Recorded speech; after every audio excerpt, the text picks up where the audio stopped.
Bayer nochmal auf die Bühne bitten, denn er wird auch die Ehrung mit Frau Professor Wacker vornehmen. Und natürlich ganz wichtig, den Messechef, Herrn Dr. Köckler, der jetzt auch noch einen Gin überreicht. Vielleicht in diesem Moment noch eine Frage an den Herrn Bayer, der das ja über Jahre entwickelt hat. Wie kam Sie eigentlich auf die Idee, die Zahnräder jetzt plötzlich durch Einzelzähne zu ersetzen? Kann man das in 2 Sätzen sagen? Ich glaube, am Anfang so an der großen, neuen, bahnbrechenden Idee steht oft so ein Paradoxon. Und der Wittgenstein, der hat so ein Paradoxon gesetzt.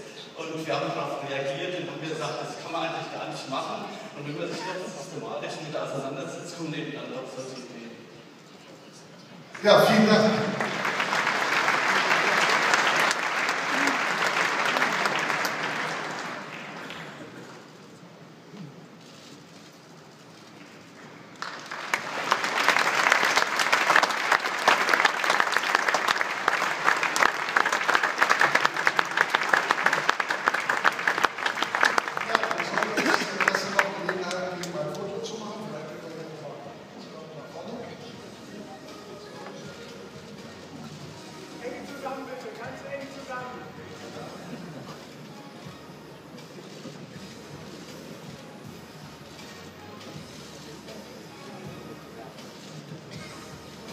Vielen Dank für alle, die hier mitgehört haben. Dankeschön.